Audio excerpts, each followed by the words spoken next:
ஆரம்பிக்கலாமா? ஆரம்பிக்கலாமா?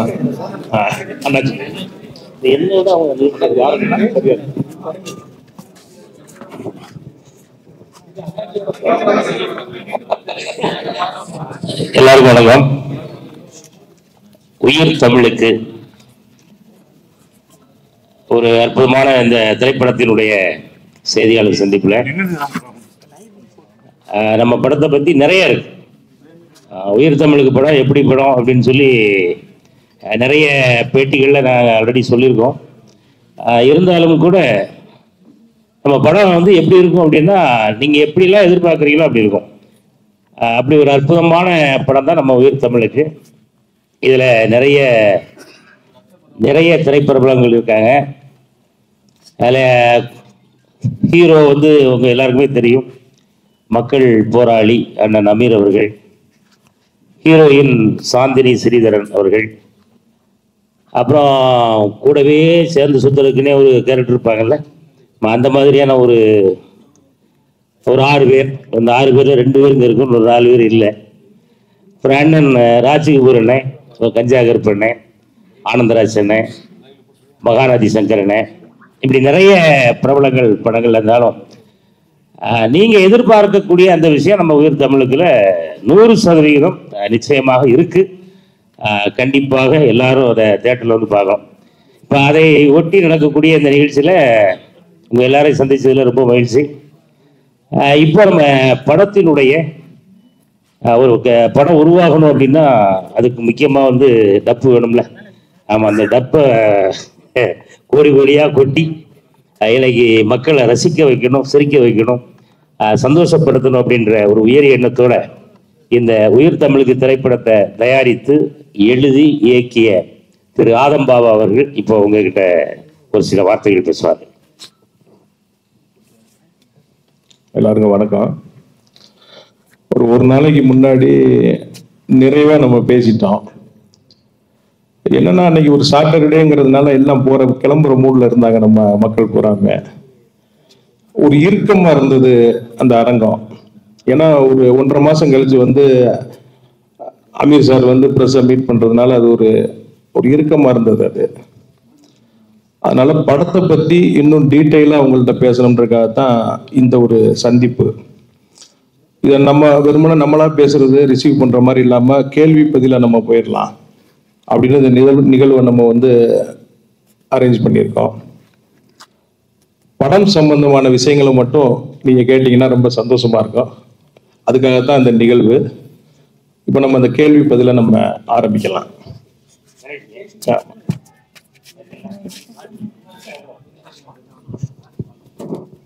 உடனே கேள்வி பதிலுக்குள்ள போன எப்படி நம்ம அவங்களும் பொறுமையா இருப்பீங்கல்ல. எல்லாம் நம்ம குடும்பம் தான், பொறுமையா இருப்பாங்க. நம்ம அங்கே இருக்கக்கூடிய எல்லாருக்குமே ஒவ்வொரு வார்த்தைகள் நம்ம பேச வச்சுட்டு அதுக்கப்புறம் கேள்வி பதிலுக்கு போயிடலாம் இல்லையா. இப்போ அடுத்தபடியாக நம்ம படத்துல ஒரு அற்புதமான பாடலை பாடி நம்ம எல்லாரையும் இவ்வளவு உச்ச சூழ்நிலை பாடக்கூடிய பாடல்கள் இன்னும் வந்து கொண்டே இருக்கிறார்கள் அப்படின்னு ஆச்சரியப்படக்கூடிய அளவில் ஒரு அற்புதமான பாடலை பாடிய திரு குரு ஐயப்பன் அவர்கள் இதை உங்களுக்கு மத்தியில் ஒரு சில வார்த்தைகள். நன்றி. குரு ஐயாத்துரை. மகிழ்ச்சி. அனைவரும் நான் சொல்லிடுறேன், குரு ஐயாத்துரை. மன்னிக்கணும், குரு ஐயாத்துரை அவர்கள் இப்போ நம்முடைய ஒரு வார்த்தை. நன்றி. மேடையில் அமர்ந்திருக்கும் என் அண்ணன்மார்கள் எல்லோருக்கும் முதல் வணக்கம். பத்திரிகை பெருமக்களுக்கு முதல் வணக்கம். தமிழ் அன்னைக்கு முதல் வணக்கம். உயிர் தமிழுக்கு இந்த தலைப்பிலேயே 80 ஆண்டு கால சினிமா வரலாற்றில் நாம் நிறைவடைந்து விட்டோம் என்ற உணர்வு எனக்கு இருக்கிறது. இந்த தமிழ் உயிரை போன்றது என்ற தலைப்பை தேர்வு செய்தமைக்கு முதல் தமிழர்கள் சார்பாக மனமார்ந்த நன்றி. இந்த அற்புதமான காவிய படைப்பில் எனக்கு ஒரு பாடல் கொடுத்திருக்காங்க, தேர்தல் சம்பந்தமான எலெக்ஷன் பாடல். இந்த பாடல் நான் பாட ஐயா திருவாளர் வித்யாசாகர் அவருடைய பாடல் பதிவு கூடத்திற்கு சென்ற பொழுது ஒரு 2 மணி நேரம் ஹார்மோனியத்தில் என்னை உட்கார வச்சு எனக்கு பாட்டு, ஒரு தாய் ஒரு குழந்தைக்கு பாட்டு சொல்லிக் கொடுக்குற மாதிரி சொல்லி கொடுத்தாங்க. அப்போ வித்யாசாகர் சார் ஒரு வார்த்தை எனக்கு சொன்னாரு, டே குரு, இந்த உலகம் தேர்தல் களம் இருக்கும் வரை இந்த பாடல் ஒழித்துக் கொண்டே இருக்கும், உன் குரல் கேட்டுக்கொண்டே இருக்கும் என்ற ஒரு வார்த்தை சொன்னாங்க. இந்த நேரத்தில் இந்த ஆத்மாவுக்கு உங்க எல்லோரும் சார்பாக மனமார்ந்த நன்றி. இந்த படம் இன்னும் நம்ம படம் பார்க்கல, அண்ணன் கூப்பிடுவீங்க நிச்சயமா. ஆதம்பவன் எங்களுடைய மக்கள் போராளி அண்ணன் திருவாளர் அமீர் அண்ணன். போராட்டம் என்பது ரொம்ப சுவாரஸ்யமான விஷயம். அதுல அமீர் அண்ணனுக்கு அது மிகப்பெரிய சவாலான சர்க்கரை சாப்பிடுவதை போல, நீங்கள் எந்த பயணத்தில் சென்று கொண்டிருந்தாலும் உங்கள் பின்னால் நாங்கள் தம்பிகள் எப்பொழுதும் உங்களுக்கு உறுதுணையாக இருந்து கொண்டிருப்போம். நீங்கள் எங்கள் வழிகாட்டுகள். போராட்டமா வாழ்க்கை, எந்த அம்பு வந்தாலும் அதை எதிர்த்து நின்று வெற்றி அடைய வேண்டியது எங்க அண்ணனுடைய கடமை. அந்த வெற்றிக்கு உறுதியாக நாங்கள் தம்பிகள், தமிழ் தம்பிகள் உடன் இருப்போம் என்ற உறுதியோடு இந்த பாடல்ல ஒரு வரி வரும். அது என்ன ரொம்ப ஒரு மாதிரியா இருந்துச்சு. ஓட்டுலதான் வாழாண்டா எல்லோரும், நீ ஓட்டுக்கு நீ விலை போனா என்னாகும், சாயம் போனது சனநாயகம், அடிச்சு கிழிக்குது பணநாயகம். உன் ஓட்டுல தான் வாழறான் எல்லோரும், உன் ஓட்டுக்கு நீ விலை போனா என்னாகும். அங்கேயே முடிஞ்சு போச்சு. இந்த படம் வந்த பிறகும் இந்த பாடலை கேட்ட பிறகும் ஒவ்வொரு வாக்காளர்களும் ஒவ்வொரு அரசியல்வாதிகளும் குறைஞ்சபட்சம் ஒரு 10 அரசியல்வாதி நான் பணம் கொடுக்க மாட்டேன்னு சத்தியம் பண்ணா பெரிய வெற்றி. ஒரு 100 வாக்காளன் பணம் வாங்க மாட்டேன்னு சத்தியம் பண்ண அது 1000 வெற்றி. இந்த படம் மிகப்பெரிய வெற்றியடைய உங்க எல்லோரும் சார்பாகவும் உயிர் தமிழுக்கு தமிழர்கள் உலக தமிழர்கள் சார்பாகவும் மனவார்ந்த வாழ்த்துக்கள். அதே நேரத்தில் இந்த பாடலை எழுதிய சிநேகன் அண்ணன் அவர்களுக்கும் மற்றும் படத்தில் பணிபுரிந்த அனைத்து பெருமக்களுக்கும் மனமார்ந்த வாழ்த்துக்கள். உங்க எல்லோரும் சார்பாக படம் மிகப்பெரிய வெற்றி அடையணும். எனக்கு இந்த வாய்ப்பை வழங்கியமைக்கு நமது உயிர் தமிழுக்கு குழுவினருக்கு மனமார்ந்த நன்றி. எங்க அப்பா நாடக நடிகர், எங்க தாத்தா வெளிநாட்ட கலைஞர், புதுக்கோட்டை மாவட்டம் ஆளுங்குடி கிராமத்துல பிறந்த நான். இந்த படத்துல இப்படி ஒரு பதிவு எனக்கு கிடைச்சமைக்கு அந்த ஆத்மாக்கள் சார்பா மனமார்ந்த நன்றியை பதிவு செஞ்சுக்கிறேன். படத்தின் மாபெரும் வெற்றிக்கு நான் இறைவனை வேண்டுகிறேன். நன்றி. குரு ஐயாதுரை அவர்களுக்கு நன்றி. அடுத்தபடியாக அந்த வரிசையில் அந்த மற்றும் 6 பேர் அப்படின்னு ஒரு குரூப் இந்த படத்தில் இருக்கு. வாயை திறந்தாலே நகைச்சுவையில் தான் அதிரடியாக தன்னுடைய நடிப்பை நம்ம இந்த படத்தில் உங்கள் எல்லாருக்கும் ரொம்ப சுவையாக தந்த அண்ணன் கூட்டிப்புலி சரவண சக்தி அவர்கள் இப்பொழுது உங்கள் முன்பே. அனைத்து ஊடகவியலாளர்களுக்கும் என்னுடைய மாலை வணக்கம். எல்லாரும் சொல்றதுதான் படம் சூப்பரா இருக்கு, அப்படி இருக்கு இப்படி இருக்குங்கிறது. ஆனா டேரக்டர் எல்லாருக்கும் முன்னால நான் தான் முதல்ல போய் படத்தை பார்த்தேன் கியூப்ல. அன்னைக்கு ஒரு விஷயம் போக முடியாதுங்க, நீங்க போய் பாத்துருங்க தலைவா அப்படின்னு பாபா சொன்னாப்புலன்னு சொல்லி போய் பார்த்தேன். எல்லாருக்கும் ஒரு 2 வருஷம் இருக்கிற மாதிரி அமீர் அண்ணனுக்கு இந்த படம் அவர் ஜாலியா இருந்து நீங்க கதை சொல்லி இல்ல இந்த கதையை ஒரு கேரக்டர், ஒரு காமெடி கேரக்டர் அவர் எப்படி சொல்லுவாரு அப்படின்லாம் நீங்க உங்களுக்கு நிறைய பார்த்திருக்க சந்தர்ப்பம் இருக்காது. ஆனா எங்களுக்கு அந்த மாதிரி சந்தர்ப்பம் கிடைச்சிருக்கு. இது விஷுவலா இருந்தா எப்படி சூப்பரா இருக்கும் அப்படின்னு நான் ரைட் டைம் யோசிச்சிருக்கேன். அந்த விஷுவல் இந்த படத்துல கிடைச்சிருக்கு. அது புது கண்டிப்பா நடிப்புலங்கிறத விட அவர் யதார்த்தமா எப்படி ஜாலியா ஒரு இடத்துல கதை சொல்லும் போது எப்படி ஒரு காமெடி கேரக்டர் எக்ஸ்பிளைன் பண்ணுவாரோ அந்த மாதிரியான ஒரு விஷயத்த காமெடியா படம் பூரா டோட்டலா நடிச்சிருக்காரு. படம் ஒரு ஜாலியான படம், சீன் பை சீன் சூப்பரா இருக்கும், என்ஜாயபிளா இருக்கும். எல்லா அரசியலுக்கும் ஒரு பேஸ்ல என்னென்னவோ இருக்கும். ஆனா இந்த அரசியலுக்கு ஒரு லவ் தான் பேஸா இருக்கும், ஸ்கிரிப்ட் பிளேயா இருக்கும். ஸோ படத்தை பயங்கரமா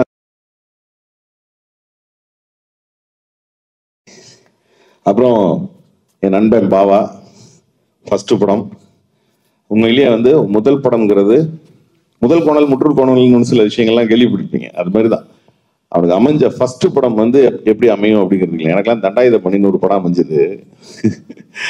நல்ல படம், அருமையான படம்னு பேர் எடுத்த படம். ஆனா ஆர்டிஸ்ட் தானே, ஆர்டிஸ்ட்ங்கிற ஒரு விஷயம் தானே. அதுக்கு நடந்த ஒரு சுவாரஸ்யமான ஒரு சின்ன விஷயம் சொல்லலாம்னு நினைக்கிறேன். நானும் இந்த படத்தின் இயக்குனர் பாவா லொகேஷன் பார்க்கறதுக்காக எங்களுக்கு புதுசா ஒரு புது கார் ஒன்று கொடுத்து லொகேஷன் பார்த்துட்டு வாங்க அப்படின்னு சொல்லி அனுப்பி வச்சுட்டாங்க. இங்கேருந்து நானும் அவனும் போகிறோம். போய் கரெக்டாக மதுரைங்கிறது அவனுக்கு ரொம்ப ஒரு கோட்டை மாதிரிங்கிறதுனால முதல்ல நண்பன் இடத்துல இருந்து ஆரம்பிப்போம். அப்படி அங்கே போய் இறங்குறோம். இப்போ அந்த இடத்துல சுற்றி போலீஸ் இருக்கு. நான் அப்படி பார்க்குறேன், பாவா பார்க்குறேன். அங்கே ஆதம் பாவான்னு யாராவது இருக்காங்களான்னு என்கிட்ட தான் கேட்குறாப்புல. பக்கத்தில் இருந்துக்கிட்டு பாவா மேலே இருக்காப்புல போய் பாருங்க அப்படிங்கிறாப்புல. டக்குன்னு மேலே போயிட்டாங்க. மேலே போவோம், தலைவா வண்டி எடுக்க தலைவா, எல்லாம் கொடுங்க தலைவா வண்டி எடுக்கணும் அப்படின்னு டக்குன்னு வண்டி எடுத்துட்டு ஃபர்ஸ்ட் டைம் என்னடா கூட ஒரு நண்பன் இருக்கான் போலீஸ் தேடிட்டு இருக்கு அப்படின்னு பார்த்தா யாரோ பக்கத்து கடைக்காரன் வந்து தப்பா பேசிருக்காப்புல, மண்டையை திறந்து விட்டாப்புல நம்ம ஆளு. அதுக்கு தான் போலீஸ் தேடி இருந்திருக்கு. எதுக்கு இதை சொல்றேன்னா, தப்பா பேசினவனுக்கே அந்த கதி. அப்படி வந்து அதுக்கு பிறகு வந்து நிறைய சுவாரஸ்யமான விஷயங்கள் இருக்கு படத்துல. இருந்து ஜாலியான விஷயங்கள் வந்து நிறைய இருக்கு. ஒரு விஷயம்தான், இந்த படம் மக்களுக்கு உள்ள வந்தா ஃப்ரேம் டு ஃப்ரேம் என்ஜாய் பண்றதுக்கு கன்ஃபார்மா கேரண்டியா இருக்கும். நன்றி.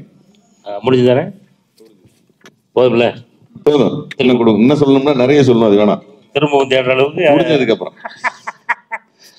ரொம்ப அருமையாக தங்களுடைய அந்த ஆரம்பகால அட்டகாசங்களை சொல்லி அசத்திய அண்ணனுக்கு நன்றி. அடுத்தபடியாக அண்ணன் ராஜகபூரனை. ராஜகபூரனை நிறைய படங்கள்ல நான் பார்த்துருக்கேன். அண்ணனுடைய இயக்கங்கள் நிறைய இதில் நம்ம பார்த்துருப்போம். இந்த படத்தை வந்து அப்படி அண்ணன் அந்த ஃபர்ஸ்ட் சீன்ல அண்ணன் அவரை காட்டும் போதே தேட்டரு அவ்வளவு கலகலன்னு மாறிடும். அப்படி ஒரு டயலாக் டெலிவரியா அண்ணனுடைய வாய்ஸ், இது எல்லாமே நம்ம இந்த உயிர் தமிழுக்கு வந்து ஒரு பெரிய பிளஸ். அண்ணன் அவர்கள் இப்பொழுது தன்னுடைய பதிவு செய்வார். எல்லாருக்கும் வணக்கம். பிரஸ் மீட்டிங் மாதிரியே தெரியுது. பெரிய படத்துக்கு சோலை படத்துக்கு உட்காந்துருக்குமா எல்லாரும் உட்காந்து பயமா இருக்கும். பிரம்மாண்டமா இருக்கு. இதுலயே பிரம்மாண்டத்தை காமிச்சிட்டாரு ஆதாம். உயிர் தமிழுக்கு வந்து ரொம்ப பிரமாதமா படம் வந்திருக்கு. ஜெனரலாக வந்து இப்போ ஒரு அரசியல்வாதிகள் வந்து ஏதோ வழியில் வந்து ஏதோ தில்லுமுள்ளு பண்ணி பெரிய ஆளாக வருவாங்க. டிக்கெட் கிழிச்சவன்லாம் வந்து ஒரு பீரியடில் மந்திரி ஆகி அந்த மாதிரி எல்லாம் பெரிய லெவலில் போனாங்க. இதில் வந்து நம்ம ஹீரோ வந்து எம்ஜிஆர் ரசிகனா சாதாரண ஒரு தொண்டனா இருந்து எப்படி படிப்படியாக முன்னேறி இந்த பொலிட்டிக்கலில் வந்து என்ன சாதிச்சாரு அப்படிங்கிறது இந்த கதையோட முன்னோட்டமாக இருக்கு.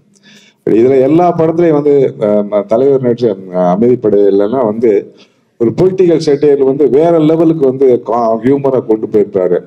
அது பேசிக்கலாக வந்து பொலிட்டிக்கலாகவே இருந்துச்சு. ஆனால் இதில் வந்து பொலிட்டிக்கல் சட்டையர் வச்சு லவ் பேசிக் பண்ணி ஒரு அருமையான ஒரு காதல் கதையை வந்து சொல்லியிருக்கோம். ஸோ இது மிகப்பெரிய வெற்றி படமாக அமையும். அப்புறம் அமீர் சாருக்கு வந்து சமூக போராளின்னு பேர் வச்சிருக்காங்க. சரி, சமூக போராளி மக்கள் போராளி எல்லாம் ஒண்ணுதான். மக்கள் போராளி அதான் சொல்றேன். மறவன் எவனுக்கோ வந்து ஒண்ணுமே செய்யாதவனுக்கெல்லாம் வந்து ஏதோ பட்டங்கள் இப்ப கொடுத்துட்டே இருக்கானுங்க அரசியல் இருக்க எல்லா பேர்களுக்கும்.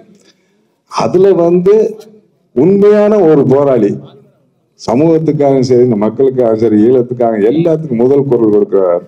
இவருக்கு இந்த பட்டத்தை கொடுத்ததுக்கு வந்து யாரு கொடுத்தாங்கன்னு தெரியல, ஆனா வந்து ரொம்ப பெருமை மிக்க பட்டம் இது. ஸோ இந்த பட்டத்துக்கு பொருந்திய இவர் வந்து அப்புறம் இவர் இப்ப நம்ம சாதாரணமாக பார்க்கும்போது இந்த பருத்தி வீரன் படம் பார்க்கும்போது பயங்கர ரஃப் அண்ட் டஃப்பா இருப்பார். ஓட்டுக்கு கதையும் கரடுமுடா இருக்கு.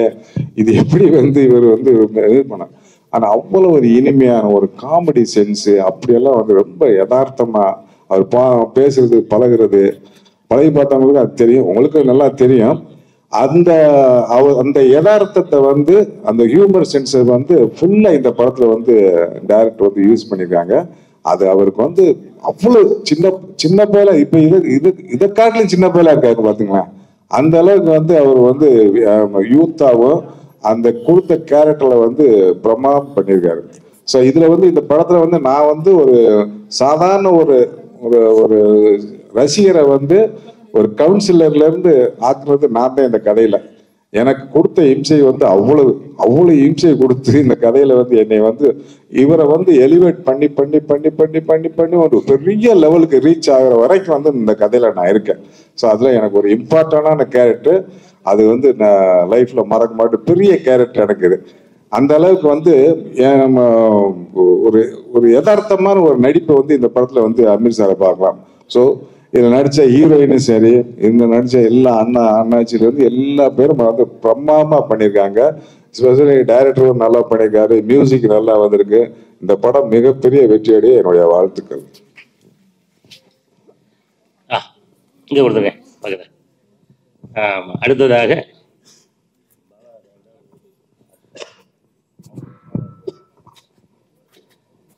நம்ம உயிர் தமிழுக்கு இந்த பேரை நீங்கள் 2-3 வாட்டி திருப்பி சொல்லி பார்த்தீங்கன்னா அது அந்த உயிர் தமிழுக்கு எதுக்கு அப்படின்றது உங்களுக்கே ஒரு சில விஷயங்கள் புரியும்.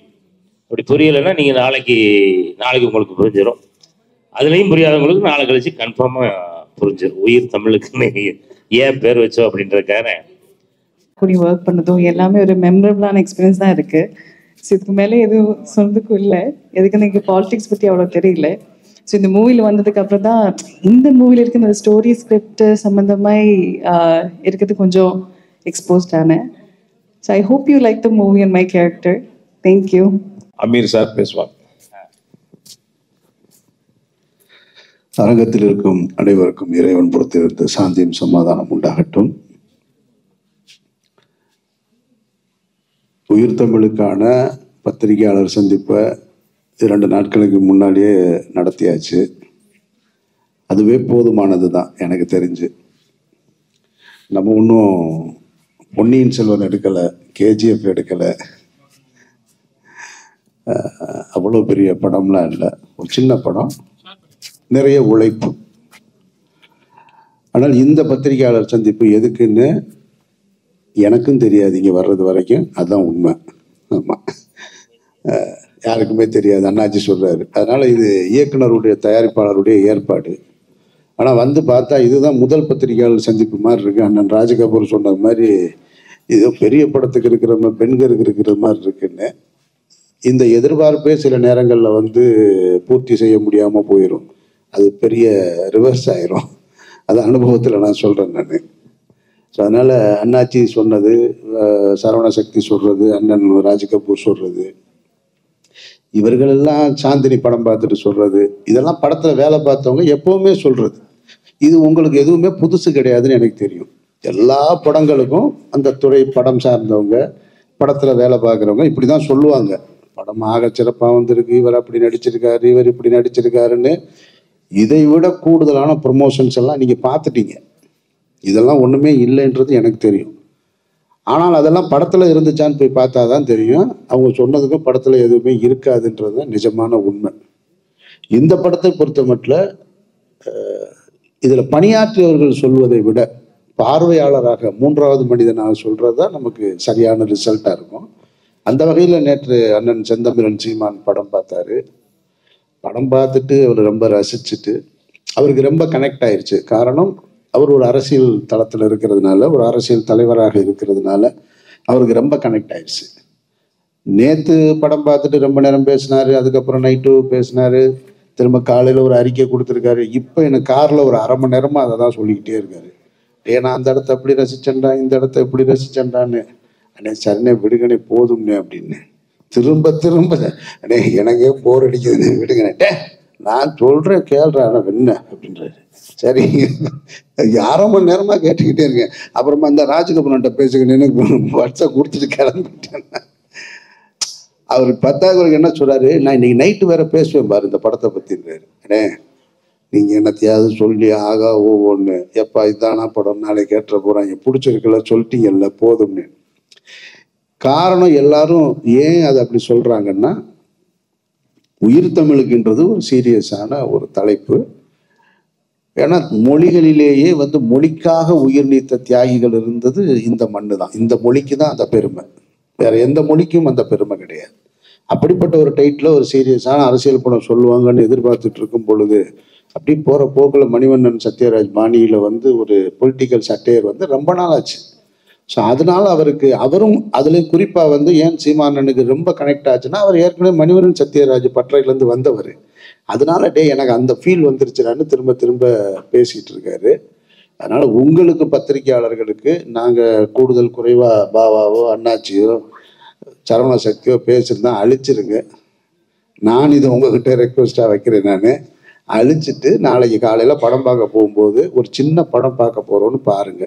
உங்களுக்கு அது திருப்தி தந்ததுன்னா அதுதான் பெரிய படம். நீங்கள் பெரிய படம் பார்க்க போகிறோன்னு நினச்சி போயிட்டு இதுக்காக அம்பிட்டு பேச்சு பேசுறீங்க, ஏசி ரூமில் எங்களை கொண்டு வந்து உட்கார வச்சு ஒவ்வொரு இடவையும் அரை மணி நேரம் லேட்டாக வேற வந்தீங்கன்னு தயவு செஞ்சு நினச்சிடாதீங்க. அப்புறம் இந்த பட்டத்தை ஒன்றை கொடுத்துட்டு நம்மளை போட்டு பாடாப்படுத்துகிற மக்கள் போராடின்னு, எனக்கும் அந்த பட்டத்துக்கும் எந்த தொடர்பும் கிடையாது. நான் சொல்லிட்டேன், அவர் சொல்லும் போதே சொல்லிட்டேன். பட்டங்களும் விருதுகளும் தகுதியின் அடிப்படையில் வரணும். நம்மளா போய் காசு கொடுத்து வாங்கக்கூடாது. அப்புறம் இதில் இருக்கிற அந்த போராளி என்கின்றது நேற்றைய ஒரு நேர்காணலில் சொன்னேன், அதை இப்பவும் நான் சொல்கிறேன். போராளி என்ற வார்த்தை பெரிய வார்த்தை, பெரிய வார்த்தை. எம்ஜிஆர் அவர்களுக்கு மக்கள் திலகம் அப்படின்ற பத்திரத்தை ஏற்புடைய பட்டம். ஆனால் புரட்சி தலைவர் அப்படின்றது வெகுவாக ரசிக்கப்பட்ட பட்டம். ஆனால் ஏற்புடையதா அப்படின்னா அது ஒரு பெரிய கொஸ்டின் மார்க் இருக்கு. ஏன்னா புரட்சி என்பது சாதாரண கிடையாது. இந்த உலகை புரட்டி போட்ட புரட்சியாளர்கள்லாம் நிறைய இருக்காங்க. அந்த வகையில் போராளி என்பது, நான் போராளி, ஒரு சினிமாவில் நடித்தேன், 4 படம் எடுத்தேன், 2 படம் நடித்தேன், நான் போராளின்னா ஈழத்தில் போராடிய மாவீரன் பிரபாகரன் யாரு? அவர் போராளியா இல்லையா? அப்போ ஊதிய உயர்வு கேட்டு கூலிக்கு சரியான கூலி கொடுக்கப்படாமல் போராடி மாஞ்சோலை தோட்ட தொழிலாளர்கள் தாமிரபரணி ஆற்றில் இறந்தாங்களே, அந்த போராளிகளை எப்படி பார்க்கறது? இப்போ நமக்கு நெடுவாசல்ல தூத்துக்குடியில் கூடங்குளம் அணுமின் நிலையத்துக்கு எதிராக போராடி உயிர் நீர்த்தாங்களே, எந்த எதிர்பார்ப்பும் இல்லை, எந்த எதிர்பார்ப்பும் இல்லாமல் 13 பேர் செத்து போனாங்களே, அவங்க யாரு? அப்போ இந்த மண்ணை மீட்கிறதுக்கு, வெள்ளையன்ட்ட இருந்து மீட்கிறதுக்காக உயிர் நீத்தாங்களே, அவங்கெல்லாம் யாரு? அப்படின்னா போராளி என்பது ஒரு பெரிய வார்த்தை. அவர் காசு வச்சிருக்காரு, அவரே ப்ரொடியூசரு, அவரே டைரக்டரு, அவரே சொந்தமாக வினையில் அடிக்கிறாரு, அதனால போட்டுக்கிட்டாரு. நான் ஒன்றும் பண்ண முடியாது அதை. அதனால் இந்த பட்டத்தை குறித்து தயவு செஞ்சு என்கிட்ட யாரும் கேட்டுறாங்க. நான் என்னுடைய மாயவலையை வெறும் அமீர்னு தான் போட்டிருக்கேன், போராளிலாம் போடலை. அதெல்லாம் காலம் கொண்டு செய்யணும். ஆனால் மக்களுக்கான போராட்டத்தில் களத்தில் இருக்கணுமானா இருக்கும், அது கடைசி வரைக்கும் இருப்போம். இந்த வெளிச்சம் எங்கள் மேலே படுது இல்லையா, எத்தனை பேருக்கு கிடைக்கும் இந்த நாட்டில்? இந்த வெளிச்சமும் இத்தனை கேமராக்களும் ஒரு மைக்கும் எங்கள் முன்னாடி நிற்கும் பொழுது எங்களுடைய சுய புராணத்தையோ பெருமையோ எங்களுடைய வாழ்வை வளமாக்கிக்கிற வேலையவே செய்யக்கூடாது. அப்போ இந்த வெளிச்சமும் இந்த புகழும் கிடைச்சிருக்குன்னா ஒரு சினிமா மூலமாக கிடைச்சிருக்கு. அந்த சினிமாவில் இந்த அங்கீகாரத்தை கொடுத்தது மக்கள், அப்போ திருப்பி அவங்களுக்கு தான் கொடுக்கணும். அந்த எண்ணம் எப்பொழுதுமே எனக்கு இருக்குது. அதனால் கடைசி வரைக்கும் மக்களோடையே இருப்போம். அந்த வகையில் நீங்கள் பாருங்கள், ஒரு சின்ன படம் நினச்சி போய் பாருங்கள், உங்களை ஏமாத்தாது இந்த படம், அந்த நம்பிக்கையை நான் தர்றேன். மற்றபடி வந்திருக்கிற அனைவருக்கும் என்னுடைய நெஞ்சார்ந்த வாழ்த்துக்கள். நன்றி. மற்றும் 6 பேர் கஞ்சா கருப்பு இருக்காரு. ஆக்சுவலாக இந்த படம் எனக்கு இவங்கெல்லாம் நிறைவாக இருக்கிறதா சும்மா, நான் இன்னும் கூடுதலாக இப்போ எனக்கும் அண்ணன் ராஜ்கபூருக்குமா இன்னும் 2 சீன் இருக்கு, ரொம்ப முக்கியமான சீனு. நான் அந்த சீன்லாம் எடுக்கலை. அப்போ என் மண்டைக்குள்ளே என்ன ஓடுனா, நான் எப்பயுமே ஒரு டைரக்டராக இருக்கிறதுனால என் பிரச்சனை அதுதான். நான் டைரக்டராக இருக்கிறதுனால அந்த எடுக்காத காட்சி, அந்த விட்டு போன காட்சி, இதெல்லாம் இருந்திருந்தா இன்னும் நல்லா இருந்திருக்குமே, இன்னும் முழுமை அடைஞ்சிருக்குமேன்றது மட்டும்தான் ஓடிக்கிட்டே இருக்கு. 2 கஞ்சா கருப்புக்கு ஒரு சீன் இருக்கு, அண்ணனுக்கு ஒரு சீன் இருக்கு, இந்த பொண்ணுக்கு எனக்கு ஒரு சீன் இருக்கு, இதெல்லாம் சேர்த்துருந்தா இன்னும் சரியாக வந்திருக்குமோன்னு சகோதரர் பொன்வண்ணன் சொன்னது போல அது ரொம்ப முக்கியமான ஒரு சீனு. அந்த சீன் இப்போ படத்தில் இல்லை, ரொம்ப நல்லா இருக்கும். அது ரொம்ப இன்ட்ரெஸ்டிங்காக இருக்கும். அண்ணாச்சி நாமினேஷன் பண்ண போகிற இடத்துல நான் நாமினேஷன் பண்ணிட்டு வரும்போது அவர் கேட்பார், பொன்வண்ணன் கேட்பார், இதெல்லாம் ஒரு பொழப்பாடா, கூடவே போனவனை ஏமாற்றிட்டு போய் நீ நாமினேஷன் பண்ணிட்டு வந்திருக்கியே அப்படின்னு சொன்ன உடனே இது பேர் அரசியலா அப்படின்ன உடனே நான் பதில் சொல்லுவேன், அரசியல் அடித்தளமே கூட இருக்கவனை ஏமாத்துறது தான், முதல்ல அதை புரிஞ்சுக்குங்க நீங்கள் அப்படிமே. இன்னும் நீங்கள் காமராஜன் கக்கன் காலத்திலே இருக்கீங்க போல இருக்கு, நடப்பு அரசியலுக்கு வாங்க அப்படின்ட்டு ஒரு விஷயத்த நான் சொல்லுவேன். சொன்ன உடனேயே அவர் அந்நியார் ஒருத்தங்க இருப்பாங்க, அவங்க சொல்லுவாங்க, ஏங்க உங்களுக்கு என்னங்க நம்ம வீட்டில் ஒரு கவுன்சிலர் வந்தால் என்னங்க அப்படின்னு. அவங்களுக்குள்ள ஒரு சின்ன சண்டை நடக்கும். சண்டை நடந்த உடனேயே எங்கிட்ட கேட்பாங்க, ஏன் பாண்டியா இந்த மாதிரி நீலாம் ஜெயிச்சிட்டின்னா, கவுன்சிலராக ஜெயிச்சிட்டின்னா இந்த ரேஷன் கரெக்டாக போட சொல்லுப்பா, ஒன்றுமே போட மாட்டேன்றான், எப்போ போனாலும் இல்லைன்றானு. அண்ணி ஜெயிச்சதுக்கப்புறம் ரேஷன் வீடு தேடி வரும், நீங்கள் நாடே நம்மளோட தான், பேசாமல் வருங்க அப்படின்ட்டு அப்படி நடந்து போகும்போது அந்த அண்ணி சொல்லுவாங்க, ஏங்க நடந்து போகிறத பார்த்தா அப்படியே எம்ஜிஆர் கோட்டைக்கு போகிறது மாதிரியே இருக்குங்க அப்படிமா. நீ ஒருத்தி போதுண்டி, இந்த மாதிரி 4 பேர் இருந்தா ஏவனை கேட்டாலும் நாளை அரசியலுக்கு வருவான்னு. இதெல்லாம் இப்போ இந்த காட்சி படத்தில் இல்லை. அதனால உங்ககிட்ட நான் சொல்கிறேன், இது மாதிரியான நிறைய காட்சிகள் இன்னும் படத்தில் இடம்பெற முடியாமல் போயிடுச்சு. அதெல்லாம் இருந்திருந்தா இன்னும் பொலிட்டிக்கல் சட்டையர் இன்ட்ரெஸ்டாக இருந்திருக்கும்னு நான் நம்புகிறேன். மற்றபடி உங்களுக்கு பிடிக்கும்னு நான் எதிர்பார்க்குறேன். அதில் தான் இந்த 6 பேர், கஞ்சா கருப்பு, இவர், இன்னும் ஒரு 3 பேர், இந்த மற்றும் 6 பேர். ஆனால் அது படத்தில் இருக்கிற நகைச்சுவையை விட காட்சி படமாக்கும் போது இருந்த நகைச்சுவை தான் ஜாஸ்தி. அதை நான் ஏற்கனவே சொல்லியிருக்கேன். ஒரு காருக்குள்ளே வச்சு நல்லா எல்லாருமே நல்லா சாப்பிட்றாளுங்க சாப்பாடு, காருக்குள்ளே வச்சுக்கிட்டு கிரீன் மேட்டில் ஷூட் பண்ணிக்கிட்டே இருக்கிறேன்னு சொல்கிறாங்க. அவங்க காலையிலேருந்து காருக்குள்ளே உட்காந்துருக்காங்க. சரி எடுத்தாச்சு. மதியம் லஞ்சு, மதியம் சாப்பிட்டு திருப்பி ஏசியை போட்டு காருக்குள்ளே உட்கார வச்சா அவர் உதவி அசிஸ்டன்ட் டைரக்டர்ஸ் பூரா பெரிய படங்களில் வேலை செய்கிற மாதிரி வாக்கி டாக்கியோடலாம் நின்றுக்கிட்டு இந்த பக்கமும் அந்த பக்கமும் போய்கிட்டு இருக்காங்க. மானிட்டர்கிட்ட இருந்து டைரக்டரா ரெடியான்னு கேட்குறாரு. அவர் assistant director, sir ready sir, எல்லாரும் ஆர்டிஸ்ட் ரெடியாக இருக்காங்க சார், ரெடியாக. நான் ஃப்ரண்ட்டில் உட்காந்துருக்கேன் காரில், பின்னாடி 6 பேர். ரெடி ஆக்ஷன் அப்படின்னா யாருமே டைலாக் சொல்ல, ஏன்னா பூரா சாப்பிட்டு தூங்குறாங்க கார். நான் சொல்கிறேன் தூங்குறாங்க, என் பின்னாடி தூங்குறாங்கன்னா கத்துறாங்க, என்னடா சாப்பிட்டு தூங்குறக்கா வந்தீங்கன்னு. இந்த மாதிரியான சம்பவங்கள் தான் நிறைய நடந்திருக்கு. அதைத்தான் சரவண சக்தி சொன்னார், சிரிச்சுக்கிட்டே இருந்தோன்னு. எனக்கு நடிகராக இருந்ததுனால எனக்கு ஒன்றும் பெரிய சுமை இல்லை. நான் டைரக்டராக இருந்தேன்னா டென்ஷனாக இருப்பேன்.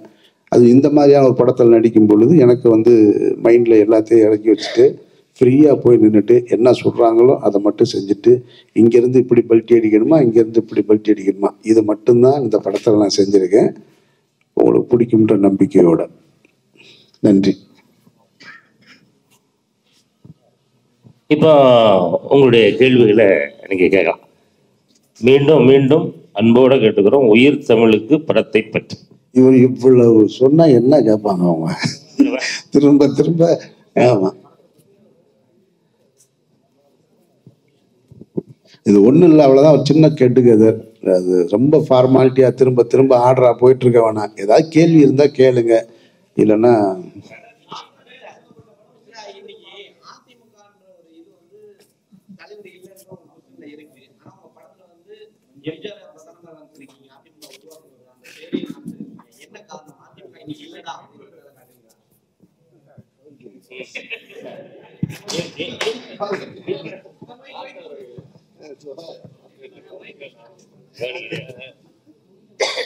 சொல்லுங்க. ஆமா,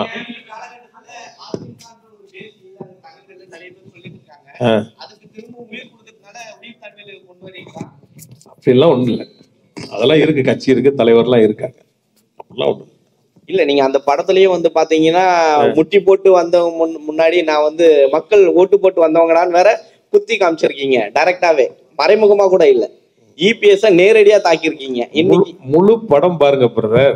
நீங்க ட்ரைலர் டீசர் பார்த்துட்டு நீங்களா ஒரு கதையை கிரியேட் பண்றீங்க. முழு படம் பாருங்க, உங்களுக்கு அது புரியும். இல்ல, இன்னைக்கு முட்டி போட்டு வராங்கன்னா யார சொல்லுவாங்க? நிறைய பேர் வராங்க. பிரச்சாரம் இப்ப முடிஞ்சிருக்கு, இப்ப எலெக்ஷன் முடிஞ்சிருக்கு. அதுல போட்டோவே காமிச்சிட்டு சுத்திட்டு இருந்தாங்க, எப்படி வந்திருக்காரு பாருன்னு சொல்லிட்டு. சோ அதை கனெக்ட் பண்ணும் போது உங்க ட்ரைலர் கனெக்ட் ஆகுதுல்ல. நிறைய பேர் இருக்காங்க, நீங்க ஃபுட்டேஜ் போய் கூகுள்ல பாருங்களேன். நிறைய பேர் முட்டி போட்டிருக்காங்க, நிறைய பேர் காலில் விழுகுறாங்க. காலில் விழுகாத அரசியல்வாதி யாரு இருக்கா? ஏற்கனவே சொன்னதை தான் நான் சொல்றேன்.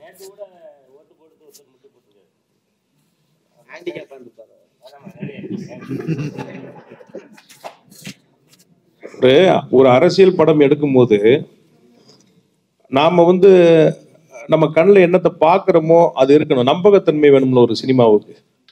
இறங்கி நீங்க வீதியில போனீங்கன்னா டீ கடையில அங்க கட்சி ஆபீஸ்ல ஒரு 4 நாள் நிப்பாங்க பாருங்க. அப்படி ஆளுதான் இந்த படத்துல நீங்க பார்க்க போறீங்க. நம்பகத்தன்மை வேணும்ல. எங்கேயோ இருக்கிற அரசியலை நம்ம இங்க சொல்ல முடியாதுல்ல. அது பாக்குறவங்க யாரும் அப்படி ஃபீல் பண்ண மாட்டாங்க. படம் ஜாலியா இருக்கும். இல்ல, சத்யராஜ் அமாவாசன் கிரியேட் பண்ணும்போது ஒட்டுமொத்த அரசியல்வாதியும் அதை பார்த்து என்ஜாய் பண்ணாங்க. அரசியல் இப்படிதான்டா இருந்ததுன்னு. ஆனா உங்க அரசியல் காமிக்கும் பொழுதே ஒரு கிரியேட் ஆகுது. ஆல்ரெடி அவர் மேல ஒரு இஷ்யூ ஓடிட்டு இருக்கு. அதை தாண்டி இந்த இதை காமிச்சதுக்கு அப்புறம் என்னடா இவங்களை காமிக்கிறதுக்கு பதில் ஆப்போசிட் பார்ட்டியை காமிச்சிட்டு இருக்காங்களே அப்படின்றது வெளியே ஒரு டாக் போயிட்டு இருக்கு. தெரியல உங்களுக்கு? முதல்ல அந்த அந்த வசன படத்தில் இப்போ இல்லை, அது சென்சார் செய்யப்பட்டது. நீங்கள் ஒரு வசனம் வந்தது, அது ஏன் அது யாரை குறிக்குதுன்னு கேட்குறீங்க. அப்படிலாம் இல்லை, எல்லாரையுமே பேசியிருந்தோம். ஒரு கட்டத்தில் எனக்கு ஒரு வசனம் இருக்குது, நான் சில சட்டத்திட்டங்கள் போடுறது மாதிரி சொல்லுவேன். அதில் 60 வயதை கடந்தவர்கள் இளைஞர் அணியில் செயலாளராக இருக்க தடை அப்படின்னு சொல்லுவேன். அது ஒருத்தரை காயப்படுத்துது, ஒருத்தரை பாதிக்குது, இல்லை அது ஒருத்தரை குறிக்குது அப்படின்னு வச்சுக்கலாம். அந்த வசனமும் இப்போ படத்தில் இல்லை. அதாவது நம்ம ஒன்று நினைக்கிறோம், பொலிட்டிக்கல் சட்டையர் எடுக்கணும்னு முடிவு எடுத்துட்டிங்கன்னா யாரையாவது மனசில் வச்சு தான் பேச முடியும். ஒரு காட்சி இருக்குது, இப்போ சத்தியம் பண்ணுறது, சமாஜில் சத்தியம் பண்ணுறது அப்படின்னு சொன்னால் காட்சி கூட வேணாம், இந்த வார்த்தையை சொன்னாலே உங்களுக்கு தெரியும். இதுக்கு காட்சி வேணுமா? சமாஜில் சத்தியம் பண்ணுறேன்னு சொன்னால், அதுபோல் தியானம் பண்ணுறது, சமாஜில் போய் தியானம்னா இதுக்கு ஒரு காட்சி வேணுமா? இதெல்லாம் குறிக்கும். இது அதுதான் நம்ம அரசியலை நம்ம பார்த்துக்கிட்டே இருக்கிறது. அப்போ அதை போல ஒரு வசனம் வச்சா ஒருத்தர் நினைவுபடுத்துமானா கண்டிப்பாக நினைவுபடுத்தும். நினைவுபடுத்தணும், படுத்தினாதான் அது அரசியல் சட்டையர். நினைவுபடுத்தலைன்னா அப்புறம் என்ன இருக்கு?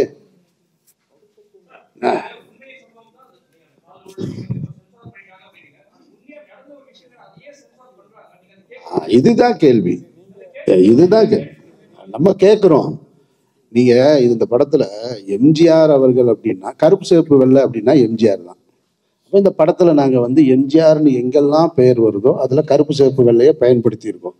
எம்ஜிஆர் இன்னைக்கு கட்சி தாண்டி போயிட்டார், உண்மைதானே? கட்சி தாண்டி எல்லாரும் ரசிக்கிற இடத்துல இருக்கிற ஒரு நபரா இருக்கிறாரு. அப்படி இருக்கும் பொழுது ஏன் நான் எம்ஜிஆரை நான் அந்த இடத்துக்கு சொல்றேன்னா அதுக்கு நான் விளக்கம் சொல்றேன். ஆனா சென்சார்ல என்ன பண்றாங்கன்னா அந்த கருப்பு சிவப்பு வெள்ளையை எடுத்துருங்கன்றாங்க.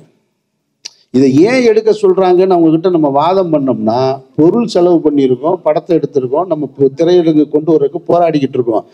என்ன போராடினாலும் சென்சார்ல என்ன முடிவு எடுக்கிறாங்களோ அவங்க தான் இறுதி முடிவு.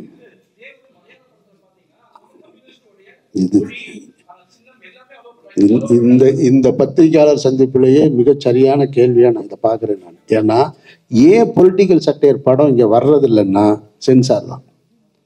அதுதான் ப்ராப்ளம்.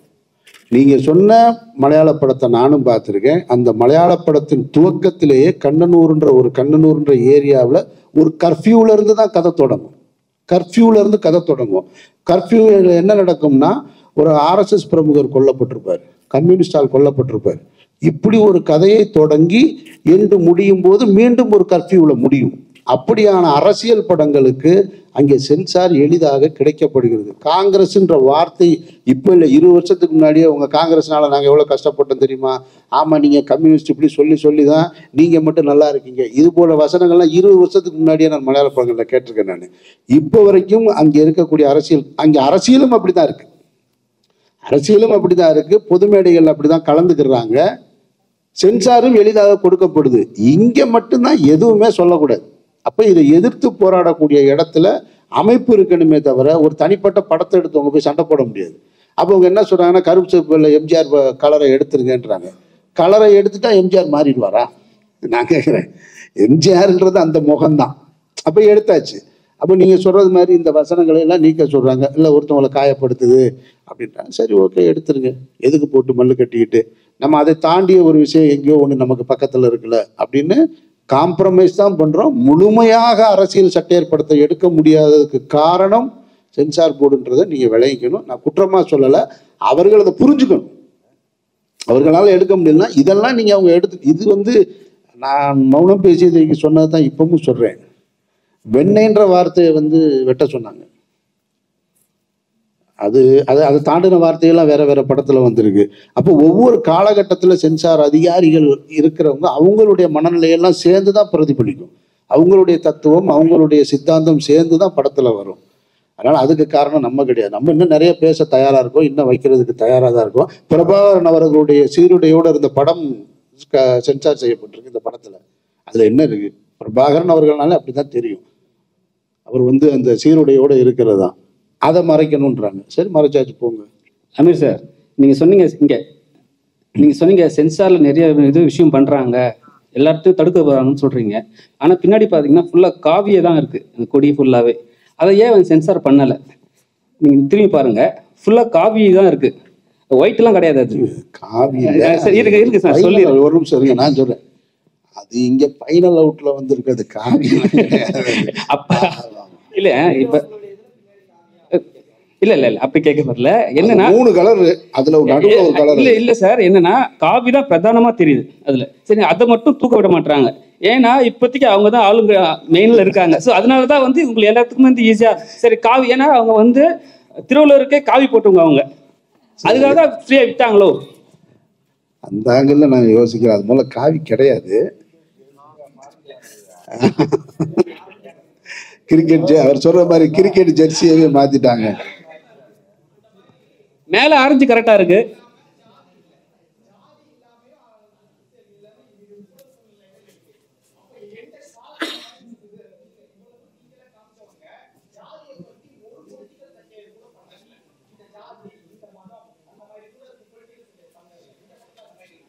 இல்லை இல்லை அப்படிலாம் பண்ண முடியாது. ஜாதியை வச்செல்லாம் முதல்ல நம்ம ஜாதியை வச்சு அரசியல் செஞ்சிருக்கிறத தான் நம்ம மாமன்னன் பார்த்தோம். அதை பொலிட்டிக்கல் செட்டர் கிண்டல் அடிக்க முடியாது இல்லையா? நான் உங்களுக்கு புரிஞ்சுக்கிறதுக்காக சொல்றேன், புரிஞ்சுக்கிறதுக்காக. இது யாரையும் காயப்படுத்துறதுக்குல. நீங்க கேட்டதை இப்போ ஒரு வசனம் இருக்கு. ஒரு காவல்துறை அதிகாரியா இருக்காரு. ரொம்ப நான் ஒரு பொறுப்புல இருக்கேன், உயர் பொறுப்புல இருக்கேன், இவரை நான் கேவலப்படுத்தணும்னா எப்படி நான் கோட்டால வந்தியா அப்படின்னு கேட்டா நீங்க கேட்டது அதுதான். புரியுதா உங்களுக்கு? நீ என்ன கோட்டால வந்தவனா அப்படின்னு கேட்டா இல்லை நான் மெரிட்டுன்னு சொல்றாருன்னு வச்சுக்கோங்க. அதுதான் நீங்க கேட்குற ஜாதிய அரசியல் இருக்கு. அப்படி நம்ம போய் அந்த மாதிரிலாம் இந்த படத்துல எதுவுமே இல்லை. அப்படி பண்ணவும் முடியாது. ஏன்னா ஒரு பராசக்தி வந்தது போல உள்ள காலகட்டம் இப்போ இல்லை. அன்றைக்கு இருந்த விமர்சனங்கள் அதையெல்லாம் சென்சார் செய்யப்பட்டு தணிக்கை செய்யப்பட்டு பொதுவெளிக்கு வந்தது. இன்னைக்கு யாரையாவது ஒரு பெயர் எங்கேயோ ஒரு படத்துல வந்ததுன்னு நினைக்கிறேன். நான் எந்த படமும் எனக்கு நினைவில்லை. ராக்கெட் ராஜான்ற ஒரு பேர் ஒருத்தர் வச்சிருந்தாரு. உடனே ஒருத்தர் அவர் எங்க கட்சியோட தலைவரை சொல்றாங்க, சிறுத்தையா எங்க தலைவர் வச்சிருக்காங்கன்னு சொல்லி அதுக்கு தடை கேட்டாங்க. இப்படி எங்கேயோ ஒண்ணு வக்கீல் ஒரு இடத்துல நின்று ஒரு இடத்துல ஏதோ தவறு செய்யறாருன்னா உடனே வக்கீல்கள் சங்கம் அந்த படத்துக்கு தடை கேட்கிறாங்க. ரொம்ப மாறிடுச்சு. இப்போ முன்ன மாதிரி இல்லை. தமிழ்நாட்டில் மட்டும்தான் இந்த பிரச்சனை. ஹிந்தியில இதெல்லாம் இல்லை. ஹிந்தியில இதெல்லாம் தாண்டி வேற வேற படங்கள் வந்துகிட்டு இருக்கு. மலையாளத்துல வந்துகிட்டு இருக்கு. தமிழ்நாடு மட்டும் ஏன் இப்படி இதுல சிக்கி சின்ன பின்னமா போயிருக்குன்னு இப்ப வரைக்கும் யாருனாலும் விட கண்டுபிடிக்க முடியல. இதை தீர்ப்பதற்கான முயற்சியில தமிழ் சினிமாவை சார்ந்தவர்களும் இல்லை என்றதான் மறுக்க முடியாத உண்மை. அதன் சார் சார் இப்போ படம் பண்ணிருக்கீங்க. தொடர்ச்சியா உயிர் தமிழுக்கு மட்டுமே டோட்டலா அவ்வளவு ப்ரொமோஷன் பண்ணிருக்கீங்க. அடிக்கடி 2 நாளைக்கு ஒரு வாட்டி ப்ரெஸ் மீட்டு சீமனன் பாக்குறாரு. என்ன காரணம்? சரி, தேட்டர் உங்களுக்கு கிடைக்கலையா? என்ன உயிர் தமிழுக்கு தமிழ்னாவே பிரச்சனை, அதுக்காக உங்க பிரச்சனை கொடுத்துனே இருக்காங்களா? அதெல்லாம் ஒரு பிரச்சனை இல்லை. அதை தான் சொன்னேன். நான் போன ப்ரெஸ் மீட்ல நான் சொன்னேன், ஒரு தயாரிப்பாளர் பின்னாடி இருந்து நிறைய சங்கடங்களை கொடுத்துட்டாரு. கடைசி வரைக்கும் சொல்ல மாட்டீங்க ஒரு பேரு. இப்ப சொல்றேன். வேணாம்மா, வேணாம் வேணாம் வேணாம் வேணாம் வேணாம் வேணாம், கடந்து போயிடுவோம். நம்ம இன்னொரு பிரஸ் மீட்ல நம்ம டீட்டெயிலா நம்ம சொல்லலாம்.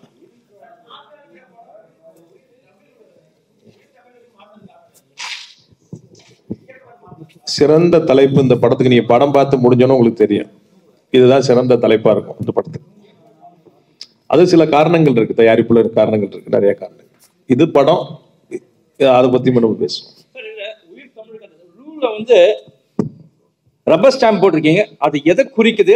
அமீர் இதுல ஒரு அரசியல்வாதியா வராரு, அவரை எதிர்த்து நிற்கக்கூடிய அரசியல்வாதியை சொல்லுதா, இல்ல யார் அந்த அரசியல்வாதி? தேர்தல் எலெக்ஷன் சம்பந்தப்பட்ட படங்கிறதுனால அந்த சீல் பிரதானமா அதுல வச்சிருக்கிறோம். இல்ல பெரும்பாலும் அரசியல் அவர் ஒரு ரப்பர் ஸ்டாம்ப் அப்படின்னு சொல்லுவாங்க. அது எதனா இதுல குறிக்கிறீங்க? அப்படிலாம் நம்ம ஹீரோ ரப்பர் ஸ்டாம்ப்லாம் கிடையாது, கலக்குவார் உள்ள. இல்ல அவரை சொல்லல சார், அந்த மாதிரி யாரையாவது குறிப்பிட்டுறீங்களா அதுல? இல்ல ஒரு தேர்தல் படம் அப்படிங்கிறதுனால அந்த ரப்பர் ஸ்டாம்ப் நம்ம ஒரு பிரதானமா இருக்கு. தேர்தல் ஒண்ணு படத்துல 2 தேர்தல்கள் இருக்கு படத்துல, பாருங்க.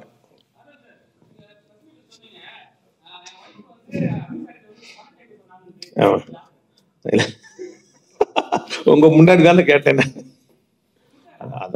உண்மை இல்லை, சும்மா சொல்றேன். யதார்த்தத்தை என்னன்னா யோசிச்சு பேசல. நான் யதார்த்தமா என் மனசு என்ன பட்டுச்சோ நான் அதை அதுதான் டக்குன்னு போய் உங்களை சேர்ந்துருச்சு. அது அதனால அதை தவிர்த்துடலாம். அதுக்குதான் இந்த பிரஸ் மீட். படம் கடந்த ஆண்டு பொங்கல் அப்போ ஒரு வாழ்த்து செய்தி வருது போஸ்டரோட. அதுல இது தமிழகம் இல்ல தமிழ்நாடு அப்படின்னு சொல்லிட்டு வசனத்தோட வந்திருக்கும். அதே காலகட்டத்துல தான் ஆளுநர் தமிழ்நாடு சர்ச்சையும் வந்திருந்தது. அது இந்த வசனங்கள்லாம் படத்துல இருக்குதா? இது ஆளுநருக்காகவே அது இந்த போஸ்டர் உருவாக்கப்பட்டதா? முதல்ல இந்த போஸ்டர் நீங்க இவ்வளவு நாள் ஞாபகம் வச்சிருந்ததுக்கு நன்றி. ஏன்னா தமிழகம் தமிழ்நாடு இரண்டு ஒண்ணுதான். புழக்கத்துல இருக்கிற ஒரு வார்த்தை, தேவையில்லாத ஒரு சர்ச்சை வந்தது, நம்ம தரப்புல இருந்து அதுக்கு ஒரு பதில் கொடுத்தோம். ஆளுநர் சர்ச்சைக்காக அந்த போஸ்டர்லாம் இல்ல படத்துல அது ஆளுநர் மட்டும் இல்ல, பல பேர் இங்க புதுசா நிறைய சொல்றாங்க. இங்க அதுக்காக நம்ம அப்பப்போ பதிலடி கொடுக்கலாம், கிடைச்சா மொத்தமா சேர்ந்துரும் அது ஒரு நாள். இந்த படத்தை பொறுத்த வரைக்கும் இந்த ப்ரமோஷன்ல படக்குழுவினர் தான் இது வரைக்கும் பிரஸ் மீட் வச்சிருக்காங்க. நேத்து முதல் முறையா ஒரு அரசியல் கட்சியிலிருந்து சீமான் அவர்கள் வந்திருக்காங்க. ஏன் மற்ற கட்சி தலைவர்கள் அழைக்கல? காரணம் என்ன? உயிர் தமிழுக்கு அப்படின்னும் போது இப்ப பிரபாகரன் அவர்களும் இருக்கிறாங்க. இப்ப நாம் தமிழ் சப்போர்ட்ல மட்டும்தான் இந்த படம் போகுது அப்படின்ற ஒரு கேள்வியும் வருது இல்ல? நான் அண்ணாமலையும் கூப்பிட்டுருக்கேன் படம் பாக்குறதுக்கு. அவருக்கு வேண்டிய ஒரு நண்பர் கிடைச்சிருக்கேன், இந்த ஈவினிங் கூப்பிடுறேன்னு இருக்கிறாரு. எல்லா தலைவர்களுக்கும் காட்டுறதுக்கு தயாரா இருக்கிறேன். யாரெல்லாம் வந்து ஃப்ரீயா இருக்காங்களோ பார்ப்பாங்க. அண்ணன் நமக்கு கொஞ்சம் ஸ்பெஷல்.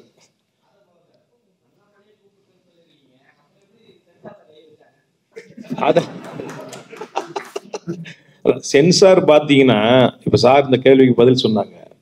இங்க இன்னொருத்தர் கூட கேட்டாரு, ஒரு மத சம்பந்தமான, இதுக்கு முன்னாடி தான் ஆன்டி இண்டியன் ஒரு படம் நான் எடுத்திருக்கேன், நீங்க பாத்தீங்க, எல்லாரும் பாத்தீங்க. அந்த படம் திரையிறதுக்கே தகுதி இல்லாத படம்னு சொன்னாங்க. கட்டெல்லாம் கொடுக்கல, படமே ரெஃப்யூஸ்ன்றாங்க. வித்தவுட் கட்டு நான் வாங்கிட்டு வந்தேன், ஒரு கட்டு கிடையாது. அதனால சமரசம் பண்ணிக்கிறது இல்லை நம்ம. இந்த படத்தை பொறுத்தவரை அந்த மாதிரி கட்டுகள் கொடுக்கல.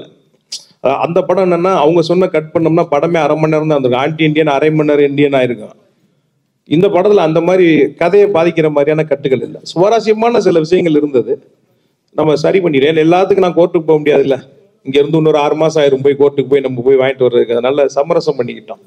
அதான் சார் சொன்ன மாதிரி சென்சார் போர்டுங்கிறது ஆல் ஓவர் இந்தியாவுக்கு ஒண்ணுதான். ஆனா மாநிலத்துக்கு மாநிலம் அது வேற மாதிரி நடந்துக்குது. ஆமா,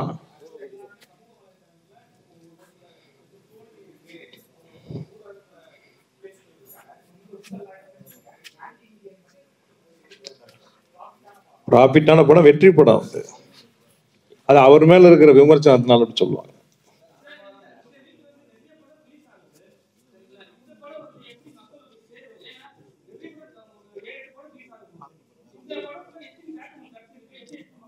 இல்லை, 250 ஸ்க்ரீன் பிளான் பண்ணியிருக்கோம். இப்போ வரைக்கும் ஒரு 180 ஸ்க்ரீன் நமக்கு கன்ஃபார்ம் ஆயிருக்கு. இன்னும் போட்டுட்டு இருக்காங்க, நாளைக்கு தான் அது தெரியும். ஏன்னா ஒரு படம் இப்போ வந்து 2 படம் தான் வருது, 7-8லாம் இல்லை. சின்ன படங்கள் 2 படம் தான் மெயினா. அதெல்லாம் இல்லை, அதெல்லாம் எல்லா படமும் வரணும். நான் அன்னைக்கு சொன்னேன், எல்லா படமும் வரணும், எல்லா படமும் ஓடணும், அப்பதான் இண்டஸ்ட்ரி நல்லா இருக்கும்.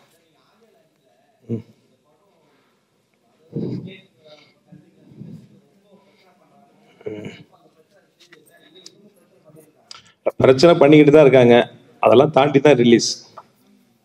இந்த ரிலீஸுங்கிறது ஒரு துணிச்சலான முயற்சி தான். ஆமா, இல்லை அதைத்தான் இன்னொரு சந்தர்ப்பத்துல சொல்லலாம். இது என்னன்னா நல்லா இருக்காது அது, நான் நினைக்கிறேன். பெரிய தயாரிப்பாளர், அவரு பெரிய பெரிய படங்கள் பண்ணிக்கிட்டு இருக்கிறாரு. தேவையில்லாத ஒரு சங்கம் நிறைய பேசியிருக்காரு. அதில் வெளியிடுற அளவுக்கு இல்லை, ரொம்ப அநாகரிகமா நிறைய பேசியிருக்காரு. பெரிய சங்கடம் வந்துடும். எல்லா பத்திரிகையாளரும் கேள்வியை மொத்தமா எழுதி உங்கள்கிட்ட கொடுத்துருவாங்களா? நீங்க 2 பேர் மட்டும் வச்சுக்கோங்க. சும்மாதான் சொல்றேன் நான்.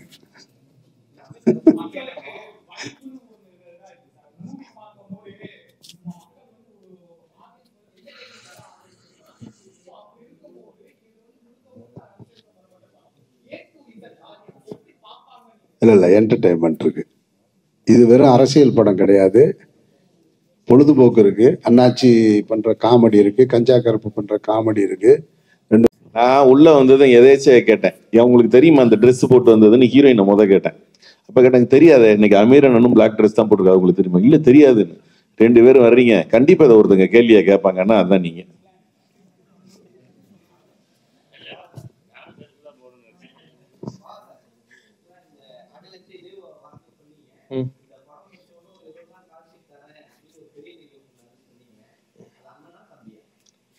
நீங்க நினைக்கிற அண்ணனும் இல்ல தம்பியும் இல்லாது. நீங்க சுத்தி சுத்தி எங்க வர்றீங்கன்னு எனக்கு நல்லா தெரியுது. எனக்கு நான் இன்னொரு பிரஸ் மீட்ல சொல்றேன். ரிலீஸ்க்கு அப்புறம் கண்டிப்பா நான் சொல்றேன். நான்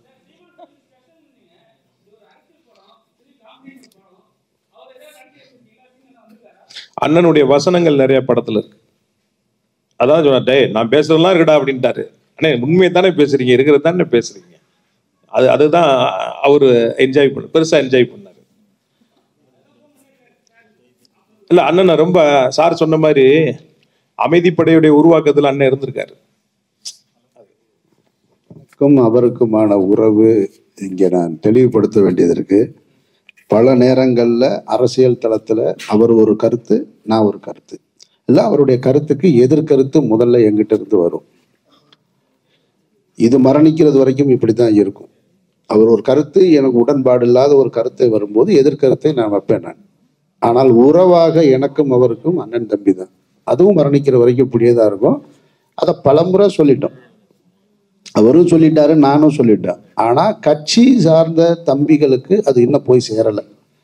அவங்க என்ன நினைக்கிறாங்கன்னா, அந்த கட்சியில இருந்து நான் ஏதோ உறுப்பினராக இருந்து பெரிய பொறுப்புல இருந்து அந்த கட்சியிலால் நான் புகழடைந்து அதுக்கப்புறம் வெளியில வந்து எதிர்கருத்து சொல்வது போல் நினைச்சிட்டு இருக்காங்க.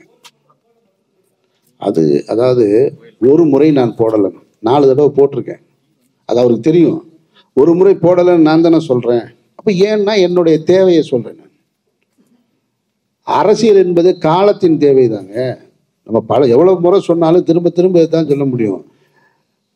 முகலாயர்கள் ஆட்சி செஞ்சுக்கிட்டு இருக்கும்போது இங்க திராவிட அரசியல் தேவைப்பட்டதா? சொல்லுங்க. தமிழ் தேசிய அரசியல் தேவைப்பட்டதா? வெள்ளையர்கள் ஆட்சி செஞ்சுக்கிட்டு இருக்கும்போது என்ன அரசியல் தேவைப்பட்டது? சுதந்திரம் தான் அரசியல் அன்னைக்கு. அப்போ சுதந்திர இந்தியாவுக்கு பின்னாடி தான் திராவிட அரசியல் தேவை இருக்கு. அப்ப திராவிடம் முழுமையாக தங்களுடைய பணியை சரியாக செய்யாமல் போனாதான் தமிழ் தேசிய அரசியல் அங்கே மேலோங்கி நிற்கும். அப்ப காலத்தின் தேவைதான் ஒரு அரசியலை முடிவு பண்ணுதே தவிர தப்பு ரைட்லாம் சொல்லவே முடியாது இதுல. அப்ப நான் எதன் பக்கம் நிற்கிறேன்னா, என்னை முதல்ல பாதுகாக்கிறதுக்கு நான் என்னத்தானே அரசியலை பேச முடியும். என்னையவே பாதுகாக்க முடியாத அரசியல் எதுக்கு அரசியல்? அந்த இடத்துல சின்ன சின்ன முரண் வரும், அவ்வளவுதானே தவிர அவருக்கு எப்பவும் நான் ஸ்பெஷல் தான், எனக்கு அவர் ஸ்பெஷல் தான். அதுல ஒரு மாற்று கருத்து இல்லை.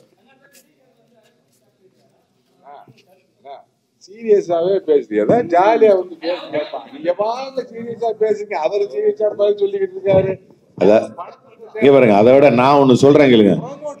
ஆமா, நானும் அவனும் ஒரு நாள் ரூம்ல இருங்க, நான் ஒரு விஷயம் சொல்றேன் கேளுங்க. ஒரு நாள் நானும் அவனும் ப்ரொடியூசரும் ரூம்ல படுத்திருந்தோம். அப்ப சொல்லிட்டு இருக்கும்போது, தலைவா நம்ம மட்டும் இந்த படம் எடுக்கலன்னா இதுக்கு செலவழிச்ச பணத்தை இந்த ரூம் பூரா அடிக்க அது மேல படுத்திருக்கலாம்ல தலைவா அப்படின்னு சொன்னாப்ல. ஆமா நண்பா, நம்ம அதையே பண்ணியிருந்திருக்கலாம் போல் இருக்கு. இவ்வளவு கேள்வி கேட்பாங்கன்னா எதுக்கு இதை சொல்றேன்னா, அவ்வளவு பிரம்மாண்டம் இருக்கு படத்துக்குள்ள.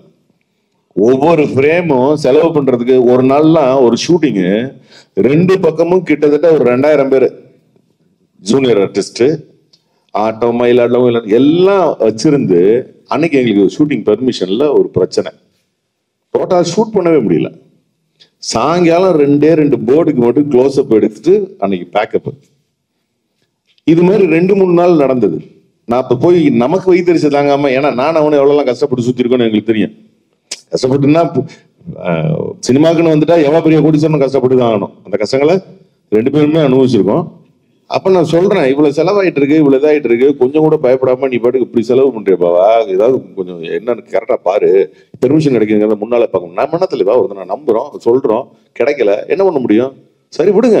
அதுக்காக படத்தோட குவாலிட்டியை நம்ம காம்ப்ரமைஸ் பண்ண முடியாதுல்ல. அப்படி ஒரு தைரியமான ப்ரொடியூசருக்கு முதல்ல நல்லா இருந்தாப்லன்னா தமிழ் சினிமா நல்லா இருக்கும். அடுத்தடுத்து படங்க பண்ணுவாங்க.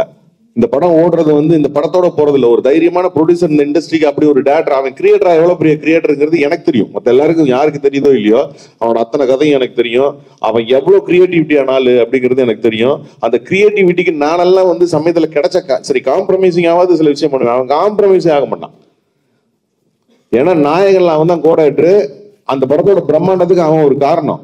நிறைய செலவு பண்ண இடங்கள்ல செலவு இழுத்து வைக்க கூட தலைவா அவ்வளவு பண்ணாதான் இந்த ரிச்னஸ் இருக்கும், நீங்க சொல்லுங்க அப்படின்னு சொல்லி அப்படி ஒர்க் பண்ற படத்துலயும் அந்த மாதிரி பிரம்மாண்டம் காட்டணும்னு நினைக்கிறாரு. இன்னைக்கு அவரோட படத்துலயும் ஒவ்வொரு இடத்துலயும் படத்தோட ஒவ்வொரு சீன்லயும் பாத்தீங்கன்னா குறைஞ்சது ஒரு அரசியல் படம்னா எவ்வளவு பேர் இருக்கணும்? ஒரு 500 பேர் 1000 பேர் இருக்கணும். டேரக்டர் ஒவ்வொரு இடத்துலயும் வந்து ஒரு டேரக்டரா காம்ப்ரமைஸ் ஆகாம அவ்வளவு பேரையும் போட்டு எடுக்கணும். அங்க தயாரிப்பாளரும் இருக்கணும், டேரக்டராகவும் இருக்கணும்.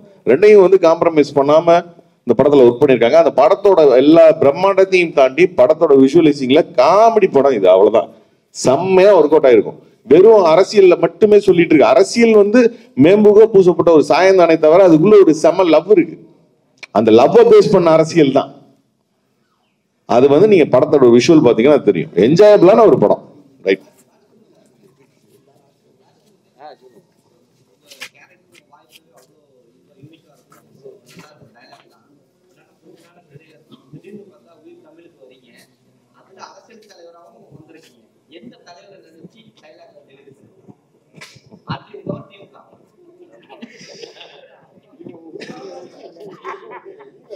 இது பேர் தான் ஜாலியா வம்புல இழுத்து விட்டு நான் வந்து ஏதாவது தெருவில் பார்க்கிறேன். நான் ஒரு இதெல்லாம் அதான்ப்பா நாங்கெல்லாம் ஜாலியா யதார்த்தமான அரசியல்வாதி தான். எவனையும் ஃபாலோ பண்றது கிடையாது. இருந்துச்சு ஒரு காலத்துல இருந்துச்சு, அவர் பெருசு இவர் பெருசு. எவனுமே பெருசு கிடையாது, எவனும் யோக்கியம் கிடையாது. இப்ப சென்சாரை பத்தி அண்ணன் சொன்னாரு. சென்சார்ல இருக்க பூரா யாரு கட்சிக்காரனே இருக்கான், கமிட்டியில இருக்க பூரா கட்சிக்காரன்.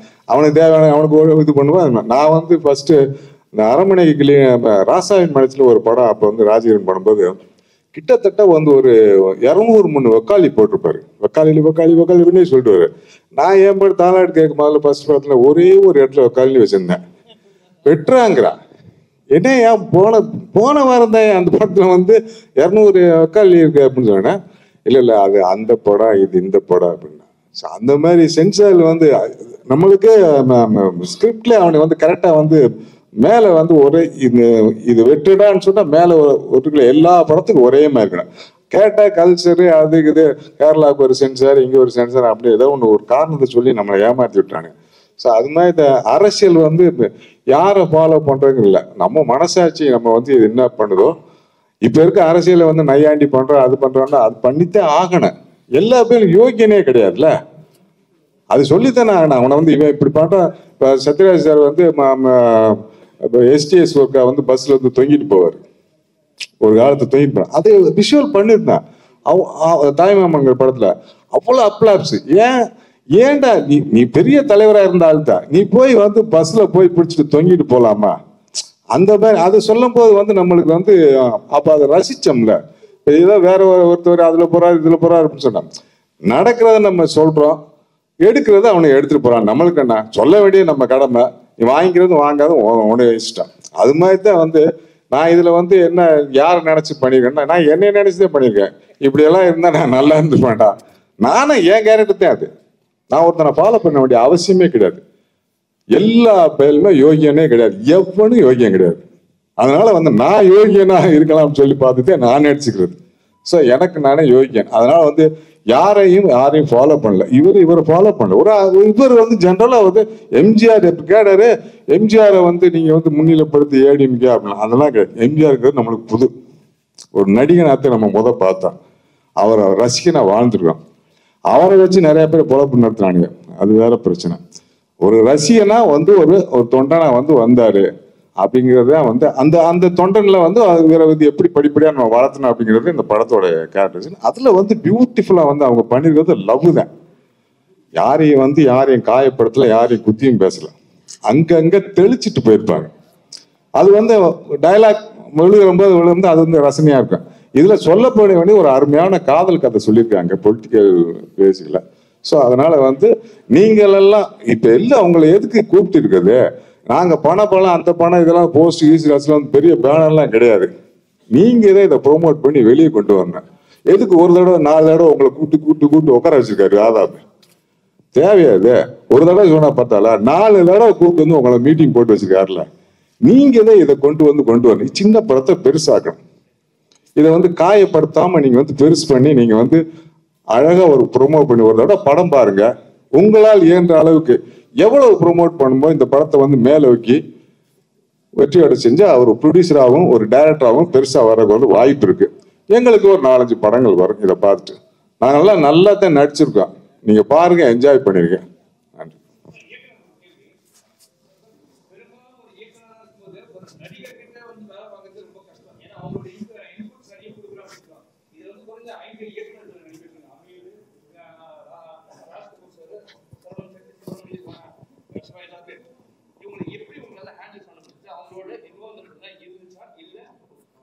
நமக்கு ஈகோ கிடையாது. ரெண்டாவது, இந்த படத்துல இருக்க நடிகர்கள் பூரா புத்திசாலி நடிகர்கள், புத்திசாலி இயக்குனர்கள். படம் நல்லா இருக்கணும்னா அந்த இன்புட்ஸ் நம்ம எடுத்துக்கணும்ல, அது எங்கள்கிட்ட இருந்தது.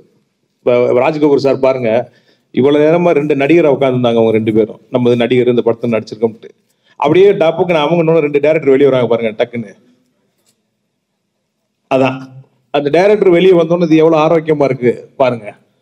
முதல்ல அப்படி நடிகரா பேசும்போது அப்படியே என்ன அப்படி யோசிச்சுட்டே இருக்காங்க, உள்ள டப்புன்னு வெளியே வந்தாங்க பாத்தீங்களா 2 பேரும். இதுல ராஜ் கபூர் சாரோட டயலாக்ல நிறைய கட்டு விழுந்திருக்கு. ஏன்னா சார் சொல்ற டயலாக் யோசிக்காம பேசிடுவாங்க. மற்ற நடிகர்லாம் ஏங்க அதை பேசுனா அவர் கோச்சுக்கிடுவாருங்க இவர் கோச்சுக்கிடுவாங்கன்னு கேட்பாங்க. அது மாதிரி எதுவுமே கேட்கல. என்ன தலைவா டயலாக்கு அப்படியே அது 2 சேர்த்துக்கலாமா பாரு.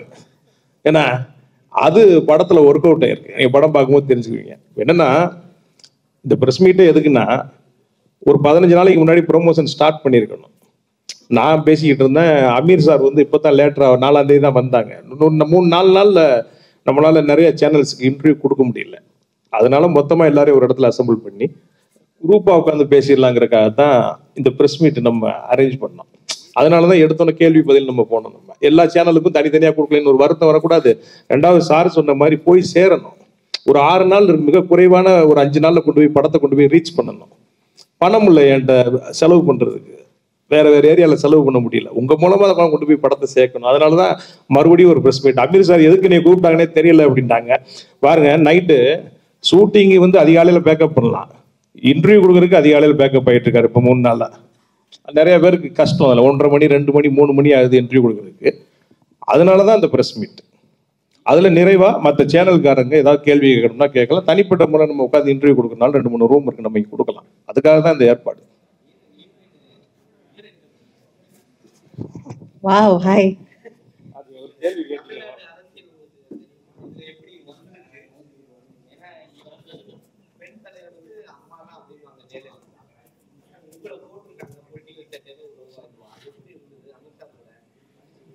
First of all, thank you. எனக்கு பொலிட்டிக்ஸ்ல இன்ட்ரெஸ்ட் இல்லை, ரியல் லைஃப்ல. நீங்க சொன்ன மாதிரி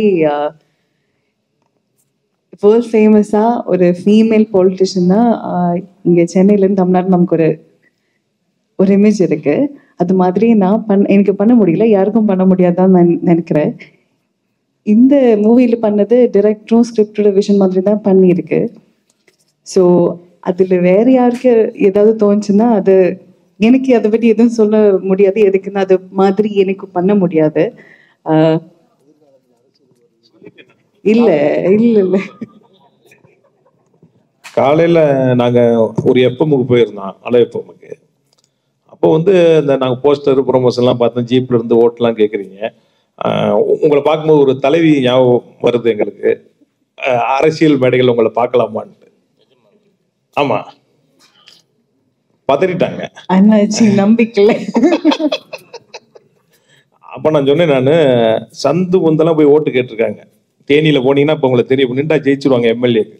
அவ்வளவு தூரம் எல்லா சந்து பொந்தெல்லாம் கூட்டிட்டு போயிருக்கோம் ஓட்டு கேட்டு. இந்த படம் அதான் நான் ஏற்கனவே சொன்ன மாதிரி ஒரு ஸ்பேஸ், ஈக்குவல் ஸ்பேஸ் இருக்கு அமீர் சாரோட. அவங்களுக்கு இவங்க விடலைன்னாலும் வேணாம்னாலும் கூப்பிடுவாங்க.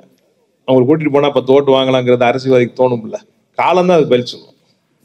இந்த மூவில என்னோட கேரக்டர் ஆக்சுவலி பை எஜுகேஷன் ஒரு அனிமல் டாக்டர், வெட்டனரியன். ஸோ நான் லைஃப்ல அது பண்ண மாட்டேன். எதுக்குன்னா I already finish my studies. So அது மாதிரி ஒரு மூவிஸ்லும் டிஃப்ரெண்டான கேரக்டர்ஸ் பண்ணது எனக்கு. நான் சொல்றேன், நம்பாதீங்க. உங்களுக்கு தெரியும், இதே மாதிரி இதுக்கு முன்னாடி நம்ம தமிழ் சினிமாவில் நடித்த நடிகைகள் பிரபலமானவங்களை கேட்டிருப்பீங்க, அரசியலுக்கு வர்றீங்களான்னு. வரமாட்டேன்னு சொல்லிட்டு கடைசியில் போய் சேர்ந்துருப்பாங்கல்ல. அந்த வரிசையில் அது கோபம் இருக்கா? வரக்கூடாதுன்னு இருக்கா? அந்த வரிசையில வருவாங்கன்னு நான் நம்புறேன். அவங்க ஆசைக்கு வரமாட்டேன்னு இப்ப சொல்லிட்டு இருக்காங்க. எனக்கு ஆக்சுவலி ஓட்டர்ஸ் ஐடி இல்லை, இந்தியன் சிட்டிசன் தான். இது வரைக்கும் ஓட்டர்ஸ் ஐடி எடுக்கல. நான் இதுவரையும் லைஃப்ல ஓட் பண்ணல. ஓகேவா? ரொம்ப நல்ல விஷயம். ஆமா, உங்க தேசபக்தி வெளியே தெரியுது. ஆமா, நான் மீதி எல்லாருக்கிட்ட தான் கேட்டுட்டு இருக்கேன் ஓட் பண்ணுங்கன்னு. அதுதான் ஆக்டிங் இல்லையா? எனக்கு அதுதான் ரொம்ப பிடிக்கும். ஸோ அது உங்களுக்கு எல்லாருக்கும் நான் இனியும் மூவிஸ் பண்ணோன்னு இல்லையா, நான் அது பண்ணிட்டோம். தேங்க்யூ. என்னங்க?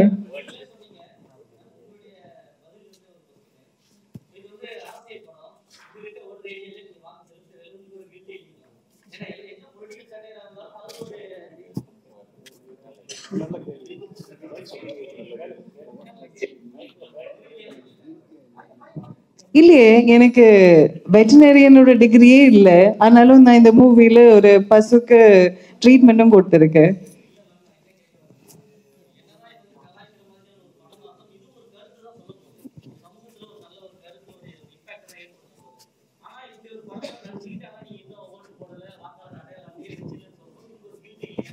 சரி, நான் இந்தியன் சிட்டிசன், ஆனாலும் யூஎஸ்ல தான் வளர்ந்துருக்கு.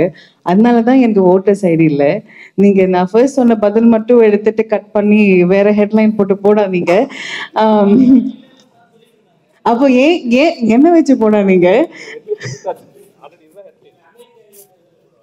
யூஎஸ்ல இருந்தது. இனிமே தான் ஓட்டர்ஸ் ஐடி எடுக்கணும். அதுக்கப்புறம் ஆனாலும் எனக்கு அவ்வளோ அதை பத்தி தெரியல. So I have to learn.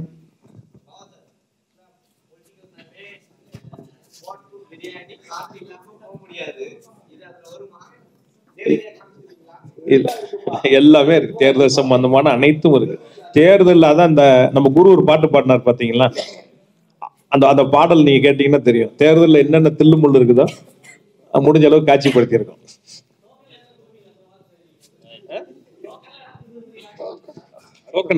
டோக்கன்ல டைரக்டா பேமெண்டே கொடுத்துருவோம். இது நல்லா வந்தது. நீங்க நாளைக்கு படம் பாருங்க. குறைகள் இருக்கும், குறைகள் இல்லாமல் சினிமா இல்லை. அது இது மாதிரியான ஒரு என்டர்டெயின்மெண்ட் கமர்ஷியல் மூவியில் கண்டிப்பாக அங்கங்கே இருக்கும். அந்த குறைகளை எல்லாம் மறந்துட்டு, எதுக்கு நான் சொல்கிறேன்னா, நான் என் படத்துக்கு இப்படி நான் கேட்டது கிடையாது. எந்த படத்துக்கும் நான் தயாரிப்புலையோ அல்லது என்னுடைய இயக்கத்தில் வர்ற படங்களை நீங்கள் பார்த்து நல்லா பண்ணுங்கன்னு. இந்த படத்துக்கு அவர் போட்ட காசில் ₹1 கூட இப்போ வரைக்கும் வரலை. முழுக்க ஓன் ரிஸ்கில் தான் அந்த படம் ரிலீஸ் பண்ணுறாரு. அவர் அதுக்காக தான் மீண்டும் மீண்டும் இதை திரும்ப சந்திச்சிட்டு இருக்காரு. போட்ட காசு வந்துச்சு, இல்லை போட்டதில் பாதியாவது வந்துச்சுன்னா கூட படத்தோட பார்ட் 2 எடுப்பாங்க. அப்போ பொலிட்டிக்கல் சட்டையர் இன்னும் கூடுதலாக வச்சு, அப்போ இன்னும் நிறைய என்னச்சு. ஆமாம், அதனால அதை இது இப்படின்னு தாண்டிட்டாலே அவர் ரிலீவ் ஆயிடுவார். அதுக்காகத்தான் நானும் என்னுடைய இவ்வளவு சிக்கலான காலகட்டத்தில் குறைவான நேரத்தில் ராத்திரி 1:30 மணி வரை 2 மணி வரைக்கும் திரும்ப இந்த படத்தை பற்றி பேசிக்கிட்டே இருக்கேன். ஏன்னா பணம் போட்டவருக்கு பணம் வரணும். நான் நல்லா நடிச்சிருக்கேன் அப்படின்னு எனக்கு பேர் வர்றதுலையோ, கதாநாயகி இன்னொரு படம் கிடைக்கிறதுலையோ இல்லை. எந்த படமாக இருந்தாலும் பணம் போட்டவங்களுக்கு குறைந்தபட்சம் முதலீடாவது திரும்பி வரணும். அப்போ தான் அடுத்தடுத்த கலைஞர்கள் வாழ முடியும். இதுபோல் பத்திரிகையாளர் சந்திப்பை நடத்த முடியும். அந்த அடிப்படையில் தான் உங்ககிட்ட கேட்டிருக்கோம். முடிஞ்ச அளவுக்கு உதவி செய்யுங்க. ரொம்ப நீங்கள் போகும்போது சுப்ரீம் கோர்ட் ஜட்ஜு மாதிரி தேட்டருக்குள்ளே போயிடாதீங்க. ஒரு ரசிகனாக போங்க. இது என்னுடைய தாழ்மையான வேண்டுகோள். நன்றி.